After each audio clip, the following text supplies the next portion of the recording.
Hello everyone, this is Professor Hill, and this is a short video for our class, Introduction to Ethics.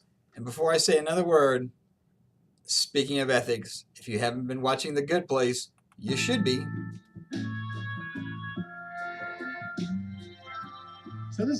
Yeah, it turns out it's on Netflix, and I thought you might enjoy watching the show. It's called The Good Place, Ted Danson. You'll love it. It's all about ethics and how everybody hates ethics professors. So anyway, yeah, watch that one. But seriously, this is a short video for our class, Introduction to Ethics Philosophy 2306 here at St. Philip's College.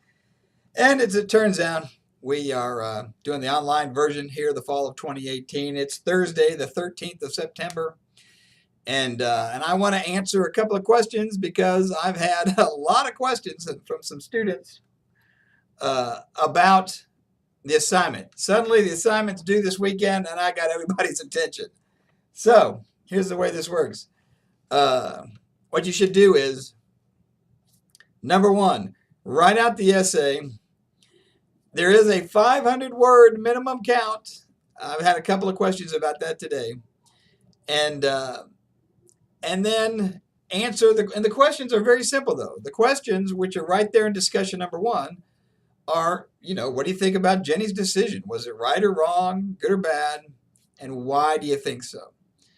Those are the questions that you got to answer about our case study.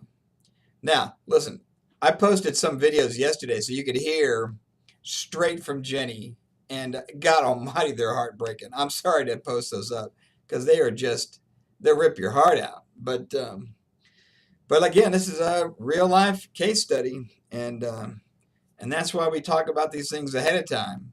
Because believe me, as I've said before, if you're a human being, if you've got family, if you've got friends, you're going to have some significant, difficult, ethical decisions to make in your life. If you haven't yet, believe me, they're coming. Although many people have already indicated that, yeah, they've already had to wrestle with a lot of these difficult issues. So, the case study, due this weekend. Write the essay, answer the specific questions, 500-word minimum count, and then just copy and paste that thing right into the discussion. So you'll see some people have already put their words up, their contributions, because what you got to do is post your original essay like you hit reply right there at the discussion. And then you're able to see the other people's and then read through them and comment on at least two. And again, I want to be clear about this. You need to both post yours and comment on at least two of your classmates' assignments. Your assignment alone and not commenting doesn't fulfill the requirement. Commenting on one and not two doesn't fulfill the requirement. So please do at least two. And if you do more, that's fine. And some people will do that, and that's perfectly okay. That's the reason we set it up as a discussion, so you can see each other's contributions, your reactions to the case study, and then get a little conversation or dialogue going about them. So, like I said, that's due this weekend. In terms of the philosophy, we've talked about the case, and we've talked about who's the decision maker. Is it Jenni? Is it her mom? Those kind of aspects. Mainly, though, I've had a lot of people say so far, look, I think what she did is the right decision. I want to support her. And there's a great hesitancy to kind of criticize her because it's seen as being, I don't know, unfair to her, and she's this poor dead girl. So I get that. And there's also, I've had a couple of people bring up this old bit of wisdom they got from somebody, their grandma or somebody, saying, look, you shouldn't ever judge other people. Well, we're going to have to suspend that rule for this class because that's exactly what I'm asking you to do. I'm asking you to look at the decisions you made and say whether you think it's right or wrong and why. Now, listen, I get where that whole rule comes from. Don't judge other people. It comes from people not wanting to, be seen as lofty or I'm better than you, I'm above you, which is why I can judge you. And look, going through life obnoxious and snooty is not a good thing to do, so don't do that.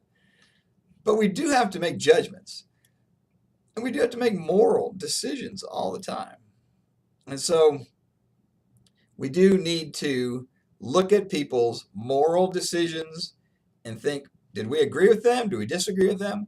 And then why? Somebody was telling me they couldn't get to 500 words. And I said, well, look, maybe you're thinking that's because, you have a clear understanding of what you think is the right decision in this case. And that's great.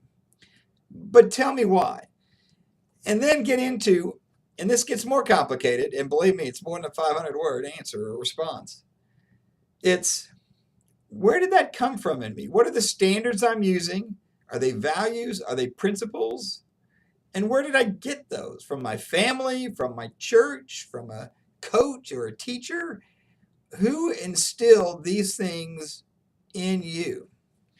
Because believe me, I'm a parent of a 12-year-old. God Almighty is about to turn 13 next week. And I spent a lot of my time intentionally, explicitly trying to inculcate values into that boy, trying to instill in him a sense of right and wrong that I'm handing him, because I know that I am in competition for his attention and for his formation. There are other people with other ideas about what's okay and what's not that I'm, and again, sometimes this is explicit and nailed down to a person like some classmate. Sometimes it's something more generalized like television or American culture or these kind of things. But believe me, I know it's not a vacuum. I'm in there fighting for limited shelf space because as he grows and gets older, he is absorbing all this. He's thinking about all this. And I want to at least get my 2 cents in terms of his moral formation. That's my role as his father. So, and for me, that's where I got. There are specific people that I can name in terms of my own formation, beginning with my parents and my siblings, who had a very big impact on me and forming me into the person I am today with the values I've got. I have my own horrible experience of being a frail, terrible human being. God knows I'm a sinner and I've made lots of mistakes, and I have just tried to learn from them. That's the best you can do there. But listen, I've had teachers in particular who I can point to who were very influential, and not just giving me information about some subject, but really challenging me and shaping me and giving me a sense of identity, which is based on a certain set of values and beliefs. Pour all of that into your essay about Jenni Lake.